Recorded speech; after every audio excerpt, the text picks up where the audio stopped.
ഇപ്പൊ തന്നെ അവളോട് ചോദിച്ചിട്ട് തന്നെ ബാക്കി കാര്യം. മോനെ കാർത്തി, ഇപ്പൊ അവളോടൊന്നും ചോദിക്കാൻ പോവണ്ട. ഈ നിലവറ പൂട്ടിയത് അവളാണെങ്കിൽ താക്കോല് അവളുടെ കയ്യിൽ തന്നെ കാണില്ലേ മുത്തശ്ശി? അവള് മനഃപൂർവ്വം നിലവറ പൂട്ടിയതാണെങ്കിൽ താക്കോൽ അവള് തരുവടാ.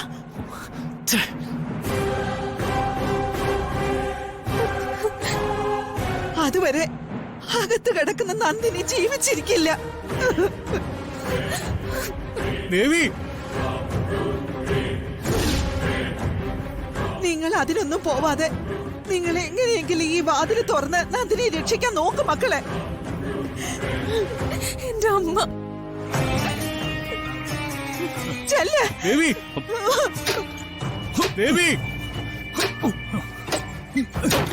ദേവി,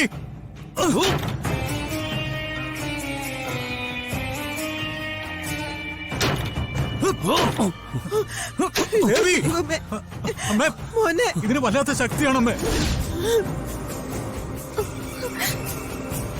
എന്റെ ദൈവമേ. കാർത്തി, നമ്മള് കരയാതെ മഹാദേവനോട് പ്രാർത്ഥിക്കെല്ലാവരും. ദേവി, എന്റെ ഈശ്വര. ദേവി, അവളാ മൈഥിലി മനഃപൂർവ്വം ഇവരെ കൊല്ലാൻ വേണ്ടി ഈ നിലവറ പൂട്ടിയതായിരിക്കും.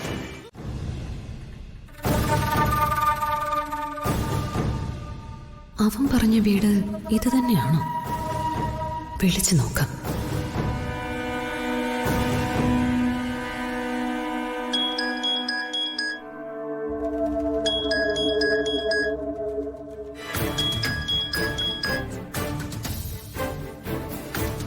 മൈഥിലേ, എടാ, നീ പറഞ്ഞ അടയാളം വെച്ച് ഞാനിവിടെ വന്നു. ഈ ഉത്രാടം എഴുതിയ വീടാണോ? അത് തന്നെ. വാതില് തുറന്ന് കിടപ്പുണ്ട്, നീ അകത്തേക്ക് വാ. ശരി, ഓക്കെ.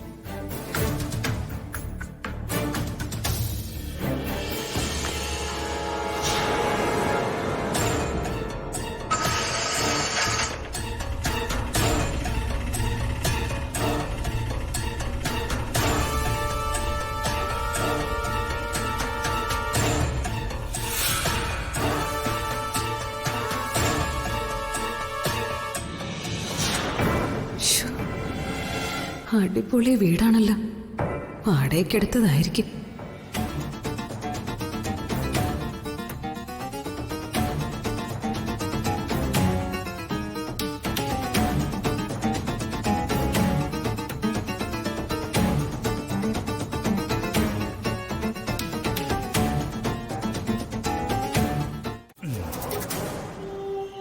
എങ്ങനെയുണ്ട് ഈ പുതിയ വീട്? നല്ല വീടാ. ഇതിനകത്ത് കയറിയപ്പോഴും ഒരു പോസിറ്റീവ് എനർജി ഉണ്ട്, ഈ കള്ളിന്റെ പണം ഒഴിച്ച്. കള്ളിന്റെ മണം നീ വിട്. എനിക്കും എന്റെ മൈഥിലിക്കും ഒരുമിച്ച് സന്തോഷത്തോടെ ജീവിക്കാൻ ഞാൻ വാടകയ്ക്കെടുത്ത വീടായിരുന്നു. പക്ഷേ എന്റെ ആ മോഹം സാക്ഷാത്കരിക്കാൻ പറ്റുമെന്ന് എനിക്ക് തോന്നുന്നില്ല. അതിന് കാരണങ്ങൾ പലതാ. പക്ഷെ അത് എന്ത് തന്നെയായാലും ഈ വീടിന്റെ പുറകില് എനിക്കൊരു ശവക്കുഴി വെട്ടേണ്ടി വരും. ആ ശവക്കുഴിയിൽ എനിക്കൊരാളെ വെട്ടി മൂടേണ്ടിയും വരും. നീ എന്തൊക്കെയാ വൈശാഖി പറയുന്നേ? ഞാൻ കള്ളുമൂത്ത് പറയുന്നതായിട്ട് നീ തെറ്റിദ്ധരിക്കണ്ട. ഞാൻ പറയുന്നത് കാര്യവാടി. കൊലപാതകം കഴിഞ്ഞ് ഞാൻ പോലീസിനെ വെട്ടിച്ച് നടക്കാനൊന്നും പോകുന്നില്ല. കൊന്നു കഴിഞ്ഞ നേരെ പോലീസ് സ്റ്റേഷനിലേക്ക്, കോടതിയിൽ ഞാൻ കുറ്റം സമ്മതിക്കും, പിന്നെ സെൻട്രൽ ജയിലിലേക്ക്. എന്താ വൈശാഖി ഇത്? ആരെയാ നീ കൊല്ലുന്നേ? കാർത്തിയോ അതോ മീനാക്ഷിയോ? അവരെയൊക്കെ ഞാൻ എന്തിനു കൊല്ലണം? ഞാൻ കൊല്ലാൻ ഉദ്ദേശിക്കുന്നത് മറ്റൊരാളെ. മറ്റൊരാളെയോ? അതെ, എന്നെ വഞ്ചിച്ചുകൊണ്ടിരിക്കുന്ന ഒരു പെണ്ണിനെ. പെണ്ണിനെയോ? ഏത് പെണ്ണ്? നീ തന്നെ, അല്ലാതെ ആര്?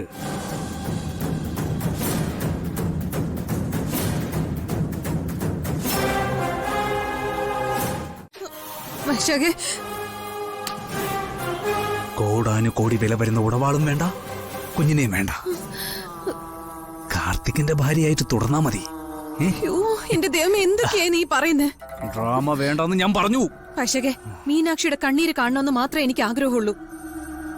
നിനക്ക് മീനാക്ഷിയുടെ കണ്ണീര് കാണാൻ വേണ്ടി ഞാൻ എന്റെ ജീവിതം തോലിക്കണോ? ഈ റിസ്കുകളെല്ലാം ഏറ്റെടുത്ത് ഈ പഴികളെല്ലാം കേട്ട് ഞാൻ നിന്നെയും തട്ടിക്കൊണ്ട് ചെമ്പകമംഗലത്ത് നിന്ന് പോന്നത് നിന്നോടത്ത് ജീവിക്കാനാ. ഞാൻ പ്രേമിച്ച പെണ്ണെന്നെ ചതിക്കുകയാണെങ്കിൽ ചതിക്കുന്നവളെ തീർത്തിട്ട് ജയിലിലേക്ക് പോകുന്നത് തന്നെയാ നല്ലതെന്ന് ഞാൻ അങ്ങ് തീരുമാനിച്ചു. വൈശാഖേ, ഇതൊന്നും എന്റെ മാത്രം പ്ലാനുകളല്ല. നീ ഇന്ദ്രജ അമ്മായിയും കൂടെ പറഞ്ഞിട്ടാ ഞാൻ ഇതിനൊക്കെ തയ്യാറായത്. അതൊക്കെ ശരി തന്നെ. പക്ഷെ നിന്റെ ആറ്റിറ്റ്യൂഡൊക്കെ പെട്ടെന്ന് മാറി. നിന്റെ ലക്ഷ്യം എന്താന്ന് ഞാൻ കൃത്യമായിട്ട് തിരിച്ചറിഞ്ഞു. മീനാക്ഷി കരഞ്ഞാലും കരഞ്ഞില്ലെങ്കിലും കാർത്തിയെ വിട്ടുകളെ നിനക്കിപ്പോ മനസ്സ് വരുന്നില്ല അല്ലേ? അവന്റെ ഭാര്യയായിട്ട് നിനക്ക് തുടർന്ന് ജീവിക്കണം. കള്ളു കുടിച്ചോണ്ട് നിനക്ക് ഭ്രാന്തായിരിക്കാം. വെറുതെ പിച്ചും പേയും പറയല്ലേ. എനിക്ക് വളരെ കൃത്യമായ ചില പ്ലാനുകളുണ്ട്. അതനുസരിച്ച് മാത്രമേ ഞാൻ പോകുന്നുള്ളൂ.